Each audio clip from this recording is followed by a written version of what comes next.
नमस्कार, जे boss news and views में आपका हार्दिक स्वागत है। उम्मीद ही नहीं विश्वास है कि आप कुशल से होंगे। आज 7 समंदर पार यानी कि यूनाइटेड किंगडम की खबर लेकर आया हूं।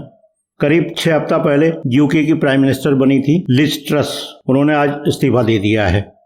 आपको ध्यान होगा कि यही लिज ट्रस है जिन्होंने भारतीय मूल के ऋषि सुनक को अपनी ही पार्टी के भीतर हुए चुनाव में उसके आखिरी दौर में पराजित कर दिया था। ये दोनों ही नेता कंजर्वेटिव पार्टी से संबंधित हैं। अब आपकी समझ में आ गया होगा कि मामला क्या है, भारत के लिए क्यों महत्वपूर्ण है लिज ट्रस का इस्तीफा। इसकी जानकारी और विस्तार से दें उससे पहले व्यूअर्स आपसे अपील है, इस वीडियो को लाइक कर लें, शेयर करें और साथ ही जिन व्यूअर्स ने अब तक J boss news and views channel को सब्सक्राइब नहीं किया है कृपया सब्सक्राइब कर लें। अब बात आती है लिज ट्रस के सत्ता में आने और सत्ता गंवाने के बीच का।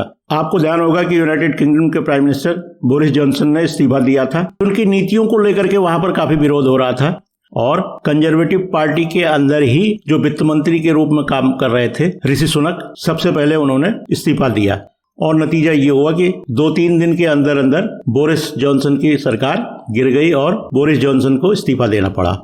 उसके बाद कंजर्वेटिव पार्टी में पार्टी के अंदर ही इलेक्शन होता है। पहले, दूसरे, तीसरे राउंड में ऋषि सुनक आगे रहते हैं, लेकिन चूंकि वो भारतीय मूल के हैं, उनकी पत्नी भी भारतीय मूल की हैं।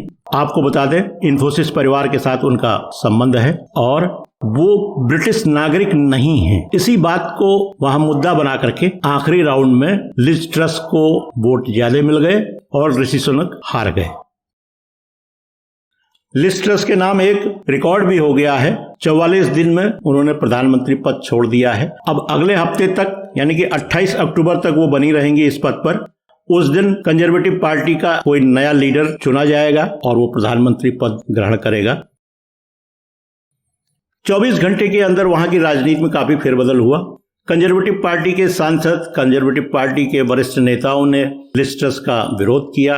वेस्टमिनिस्टर हॉल में काफी बहसबाजी हुई। आज 20 अक्टूबर को भी दिन भर काफी वहां चर्चा रही। अल्टीमेटली लिज ट्रस को इस्तीफा देना पड़ा। I came into office at a time of great economic and international instability. Families and businesses were worried about how to pay their bills.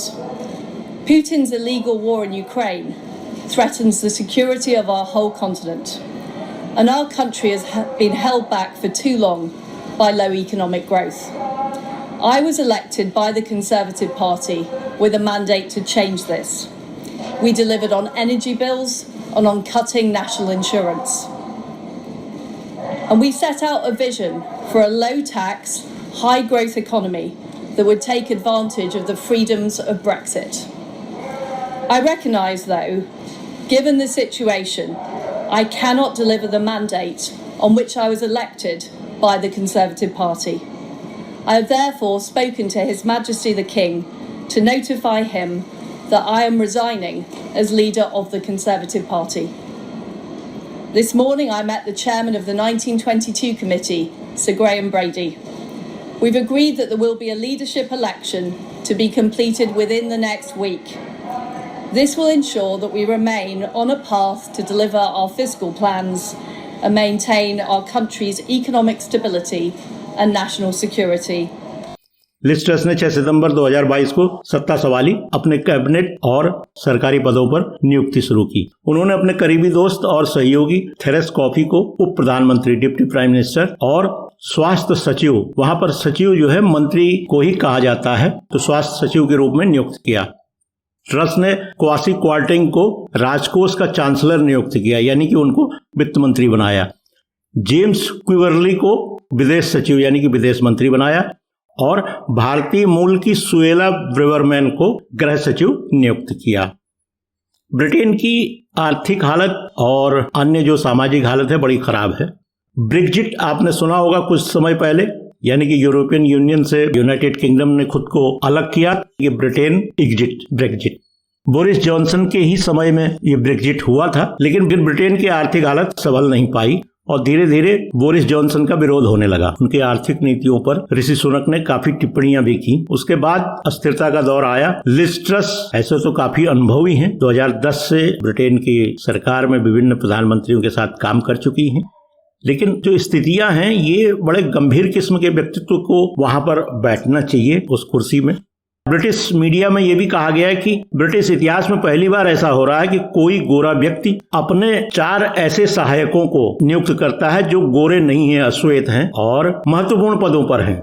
और यहीं से जो टोरी पार्टी है यानी कंजर्वेटिव पार्टी है उसके अंदर सुगबुगाहट शुरू हो गई।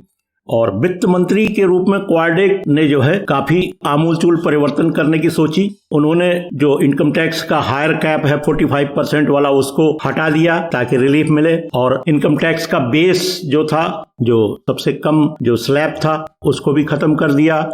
इसके अलावा कॉस्ट ऑफ लिविंग वहां काफी बढ़ रही थी, तो घरेलू ऊर्जा आपूर्ति के लिए प्रति यूनिट कीमत पर 2 साल के लिए छूट का वहां पर इंतजाम किया गया। लेकिन इससे जो है गवर्नमेंट एक्सचेकर में यानी कि सरकार के खजाने में काफी कमी आ गई।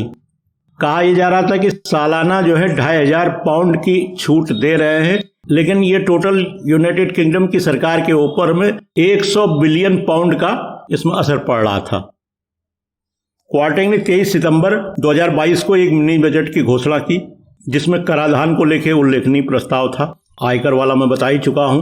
राष्ट्रीय बीमा योजना और निगम कर में नियोजित वृद्धि को रद्द कर दिया गया था, यानी कि जो पहले से तय था कि राष्ट्रीय बीमा योगदान और निगम यानी कॉर्पोरेट टैक्स में जो वृद्धि होनी थी उसको रोक दिया। प्रस्तावित स्वास्थ्य और सामाजिक देखभाल लेवी को भी समाप्त कर दिया और स्टैंप शुल्क में कटौती तथा अन्य नीतियां जिन्हें उधार लेकर वित्त पोषित किया जाना था उससे ब्रिटिश खजाने पर यानी कि यूनाइटेड किंगडम के खजाने पर काफी बोझ आ रहा था। इस बजट के लिए वहां के वित्तीय बाजारों ने काफी खराब प्रतिक्रिया दी। पाउंड के मूल्य में तेजी से गिरावट आई और बैंक ऑफ इंग्लैंड से जबरन अच्छी प्रतिक्रिया देने के लिए लिज ट्रस सरकार ने कहा, लेकिन अंतर्राष्ट्रीय मुद्रा कोष, अमेरिकी राष्ट्रपति जो बाइडेन और विपक्षी लेबर पार्टी और अपनी ही पार्टी के भीतर के कई लोगों ने इस बजट की कड़ी आलोचना की। शुरू में मिनी बजट का बचाव करते हुए लिज ट्रस ने क्वार्टेक को 3 अक्टूबर को 45% की जो इनकम टैक्स की कटौती थी उसको वापस लेने का निर्देश दिया। बाद में उसने निगम कर यानी कॉर्पोरेट टैक्स में कटौती को भी उलट दिया। इतना उलटफेर करने के बाद क्वार्टेक को उन्होंने आखिर में बर्खास्त कर दिया। 14 अक्टूबर को उनकी जगह जेरेमी हंट को नियुक्त कर दिया। हंट ने बाद में मिनी बजट में घोषित शेष नीतियों को भी उलट दिया, यानी कि यूनाइटेड किंगडम की सरकार में जो घोषणा कर रही थी उसको पलट भी ले रही थी। यूनाइटेड किंगडम के निवासियों के लिए ऊर्जा मूल्य की जो छूट थी वो 2 साल से घटाकर 6 महीने की कर दी। और दूसरे मंत्री के रूप में भारतीय मूल की सुएला बेबरवेल इनको गृह सचिव नियुक्त किया था और इन्होंने सबसे पहले भारत के साथ जो फ्री ट्रेड एग्रीमेंट होना था उसका विरोध किया। इन्होंने कहा कि इससे भारतीय लोग ब्रिटेन में आकर के रहने लगेंगे यानी ज्यादा समय बिताएंगे। तो इस तरह से सबसे पहले भारतीय लोगों का विरोध एक भारतीय मूल की महिला मंत्री ने ही किया। भारत सरकार ने इसका विरोध किया। उन्होंने कहा कि फ्री ट्रेड एग्रीमेंट जॉनसन सरकार की पहल थी। लिज ट्रस उसमें विदेश मंत्री के रूप में भारत आई थी और उन्होंने ये एग्रीमेंट किया था। इसके बाद जब ये विरोध बढ़ा तो सुएला बेबरमैन ने कुछ टोरी एमपी थे, सांसद थे, उनको अपने पक्ष में करने के लिए एक लेटर लिखा जो वहां के मंत्री के रूप में उन्होंने वो लेटर मेल से आगे बढ़ाया और नतीजा ये हुआ कि इसका चारों तरफ विरोध होने लगा। अल्टीमेटली उन्होंने 43 दिन के बाद गृह मंत्री गृह सचिव पद से इस्तीफा दे दिया। उम्मीद की जानी चाहिए कि ऋषि सुनक वहां पर इस पद को हासिल करें, लेकिन सुगबुगाहट ये भी है कि बोरिस जॉनसन एक बार फिर से मैदान में उतरने के लिए कमर कस चुके हैं। अब देखते हैं 2-3 दिन में क्या परिस्थितियां होती हैं। आज यूनाइटेड किंगडम की जो पॉलिटिकल हालात है उसको लेके इतना ही। लेकिन फ्रेंड्स, मैंने पिछली बार आपको बताया था यूरोप जो है लीडरशिप विहीन हो चुका है, वहां कोई बड़ा नेता नहीं है, कोई गंभीर नेता नहीं है, तो उसमें यूनाइटेड किंगडम भी शामिल है। ये अपनी नीतियां लागू कर रहे हैं, पलट रहे हैं। जिस तरह से यूक्रेन युद्ध में इनकी नीतियां देखने को मिली, लगता है कि ये कालिदास हैं जिस शाख पर बैठे हुए हैं उसी को काट रहे हैं। अब आज का वीडियो आपको कैसा लगा? अगर अच्छा लगा हो तो कृपया इसको लाइक कर दें, शेयर कर दें। जिन व्यूअर्स ने अब तक JJ boss news and views channel को सब्सक्राइब नहीं किया है कृपया सब्सक्राइब कर लें। इन्हीं शब्दों के साथ पूरी होती है आज की बात। बहुत बहुत धन्यवाद। नमस्कार।